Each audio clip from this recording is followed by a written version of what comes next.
Shalom TV, celebrating Jewish culture. Funding for Shalom TV has been provided by the following.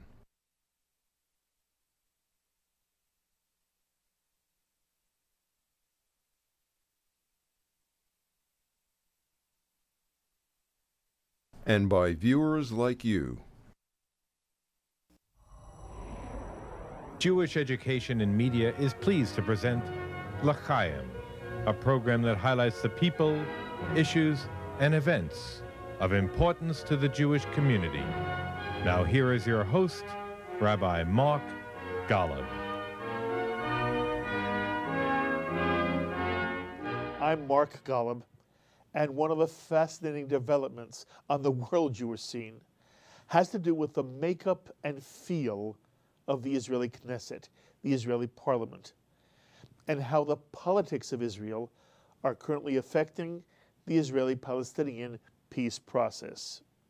For example, you'll often hear people say that Prime Minister Netanyahu is limited in what he can really produce in the way of a peace settlement by the right wing of his coalition government, which includes the Yisrael Beitenu Nationalist Party, headed by Avidgor Lieberman, who now holds the position of foreign minister.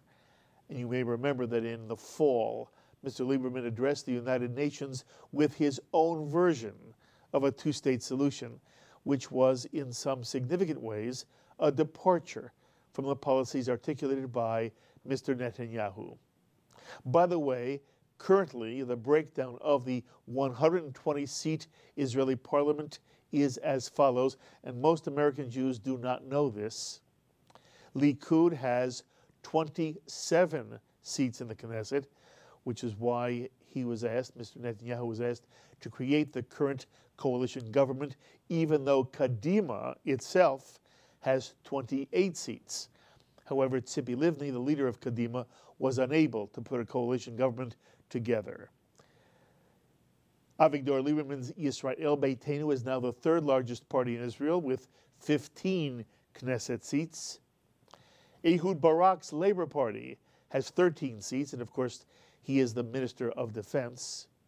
The ultra-Orthodox party Shas has 10 seats, and a smaller Orthodox party, United Torah Judaism, has 5 seats. The right-wing nationalist party, National Union, has 4 seats. The far-left non-Zionist party, Chadash, has 4 seats. There are 2 Arab parties in the Knesset, the United Arab List and Balad, with a total of 7 Arab Israelis in those parties. And there are some people who do not even realize that Arab Israelis actually are members of the Israeli parliament. The Jewish Home Party, a right-wing settler party, has 3 seats, while the left-leaning Meretz Party of Israel has also 3 seats in the Israeli Knesset. And finally, there's one independent, ultra-Orthodox member of the Knesset who left the Shas Party, but who refused to resign his Knesset seat. So Netanyahu's coalition includes, therefore, his own Likud party, Yisrael Beitenu, Labor, Shas, United Torah Judaism, and the Jewish Home Party, for a total of 73 seats, giving him the requisite majority of 61 seats or more, again in the 120-seat Knesset. Well, how should one understand the political landscape of Israel today? And how do the 4 major players, Netanyahu, Lieberman, Livni, and Barak, line up on the peace process? And what does it all mean for the immediate future? Well, for some insight, we'd like you to hear the thoughts of Avshalom Vilan, an Israeli economist who served for 10 years as a Knesset member with the Meretz Party, as he spoke recently at Beth Shalom, the home of Meretz USA. Here then is Avshalom Vilan. If I check the poll from yesterday, so there are some political facts which is really interesting. 2/3 of Israeli public think today that Israel has to go back to the negotiation table with the Palestinian Authority with the help of the American administration. 72% of Israelis really support such a kind of a step, but just 1/3 of them believe that such a process will be fruitful. Meaning that most of the Israelis think that we have to continue, we have to try, we have to do to the best of our ability, but just 1/3 believe that in the end of the day, something will happen. And this is something that with almost every Israeli that you will talk, you will hear it. Number two, people were asked this week, if they're ready in a full peace agreement to evacuate the settlements which are out from the 3 big spots, which altogether are 3%. From the 97% of the land that Israel has to give back, people will ask if they're ready to evacuate the settlements. So this is something like, I will say, a bad news, because 50% was ready to do so, but 43% are against. In good time that in 2006, we had a majority of 75% who supported it. Now it's just 50% and 43 are against. But take what I told you just before. In the moment that people will see that it's real, so again, we will have this 70% that will support it. Now, by the way, people will ask, if Israeli settlers will want to stay over there, do you think that we have to allow them to do so? 50% of Israelis think that we have to allow them to stay there, and almost 50% are against it. I mean, it's a situation of 50-50. And now people will ask, come on, let's say that there will be an agreement. Does the two leaders can deliver it, yes or no? If I have to answer, if Netanyahu has the power to deliver it, I don't know. Meaning that then he has to be in a direct confrontation with the settlers. That he ready to be there? I'm not so sure. Maybe, but I'm not so sure. But when the Israeli public will ask, so Israelis said, 73% of Israelis said that the Palestinian Authority couldn't fulfill the agreement that they will sign on. And they said, 70% said that if Israeli government will sign an agreement, the government will be ready to evacuate the settlement, and even there will be a strong opposition, the government can deliver such kind of historical agreement. Those are the good news. Now, look, what about Lieberman? 51% of Israelis think that Lieberman has to continue to be a foreign minister of state of Israel. 51 in favor, 43% against. Can you explain in such a kind of sense? Did you see what Lieberman said in the United Nations about 5-6 weeks ago? A real disaster. Now, why I finish with this point of Lieberman, because it's very important. Lieberman is a very systematic person. If you sit with him in a closed room and you will hear from him I don't know if I can say that what is his real views, but he's a very moderate person. And when you ask him, he said, come on. All his program to give back the West Bank and all this, from political point of view, what he thinks about the final status agreement, it's something that we can all live with. He wants to transfer few Israeli villages, our villages in the Wadi Ara and other. This is nonsense.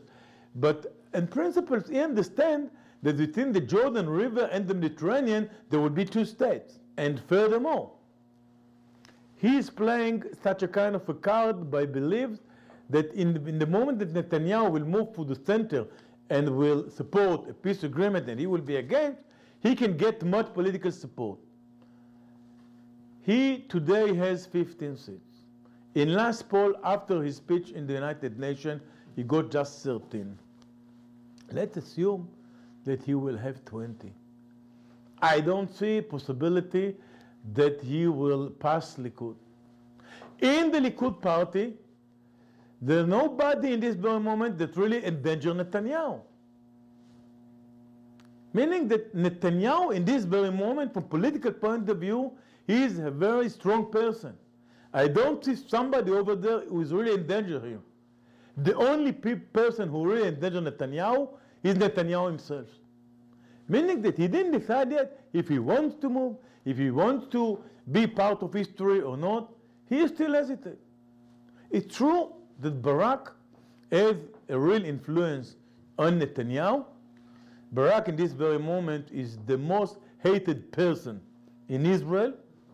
I think that except his own personal family, nobody who is Israeli really like him anymore. It's something unbelievable. But on Netanyahu, he has a very good influence. And he tried to push him towards achieving an agreement toward the American. And two things. Number one, Netanyahu really listened to him because, as I told you many times, I served with these two guys during the 70s in the same unit in the Israeli military. Barak was then a colonel. He was the commander of the unit. Netanyahu was a young lieutenant officer who wants to get operation to do something with Barak. And in a very paradoxical way, even today, Netanyahu is standing on the steps in trying to get few operations from Barak as a military leader. So he's really listened to him and they really respect him. On the other hand, he knows that Barak has 13 seats in the Knesset, and in daily life not more than 6 or 7, because the others in Labour Party doing whatever they want. Meaning that from political point of view, he cannot count Barak as a real partner for the next future, although it's well known for him that in the moment that he will go into the political process, all 13 members of Knesset of Labour will support him. Furthermore, I say that in every moment in the Israeli Knesset, Netanyahu has vast majority who will support the peace process. Because Kadima, with their 28 seats, and the Arab parties with their 10 seats, it's 38, and we are 3, it's 41. He will get 41 members of Knesset from the opposition that in any case will support any kind of a step toward the peace agreement. So I believe that in the moment that from the 27, 28 that the Likud have, if 18 of them will support, and with the ultra-Orthodox some will support, in any case we will have the majority. It's well known. So all his argument that Lieberman is endanger him, and without Lieberman there will not be a peace process, it's not true. It's not true. But the situation is that Netanyahu in the short run, in the Knesset today, can pass every decision that he wants to. By the way, over there also he's playing such a kind of double game that nobody understands. I don't understand, for instance, why he needs this stupid loyalty law that Israel you need to demand that every Israeli citizen with get citizenship has to give a declaration that Israel is the state of the Jewish people. We need a recognition to be Jewish people from the other side. This was the goal of Zionism. Why for? You don't know there is a minority of 20% of Israelis which are not Zionists because they are Palestinian, Israeli are Palestinian? Why you push yourself to such a kind of a corner? By the way, in this poll, 74% of Israelis supporting such a kind of a law. It's amazing, it's amazing. That the real danger to Israel today is losing the legitimacy of Israel in the international public opinion. This is more dangerous from anything else. It's well known because the world is global today. All the economic relation and all the economic boom, and we are a miracle, and all these slogans, praise, very nice indeed. But you can lose it like this. In the moment that, look, what is the South African syndrome? In the moment the international community decided to put an end to the apartheid regime in South Africa and started with the old sanction, it just was a question of time till the old South Africa will collapse. Israel, in a very similar situation in these very days, if we are going to struggle with all the world about the political issue with the Palestinians, number one, what will happen with the Iranians? Number two, we are going to lose almost everything from economic and other. Now, people in Israel, till they will not see it in the real eyes, don't take such an argument into consideration. It's ridiculous, but that's it.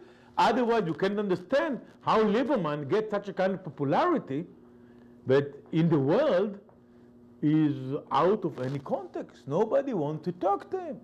By the way, the regular work done by Barak, not by him, in all this international relationship. Lieberman doesn't come to the state, doesn't come to others, and when all prime ministers and foreign ministers are coming to Israel, they don't meet him, nobody count him, but in the Israeli public opinion, he's still popular. It's amazing. But this is the situation. Now, I don't see, although in Israel you can never know, I don't see any situation of early election in this very moment. This coalition didn't lost even one law in the Knesset in the last year and a half, meaning that they are still very strong. And I don't see Kadima get into the government, but if you will show you the list of members of Knesset from Kadima, I think that almost half of them are exactly Likud views, the same. But they are now in this place, Labour Party has almost collapsed. It's a real tragedy. We lost 2 seats, 3 seats in the last election to Kadima because people were definitely sure that Livni will stop Netanyahu. And what is going to happen in the future in all this area, nobody knows.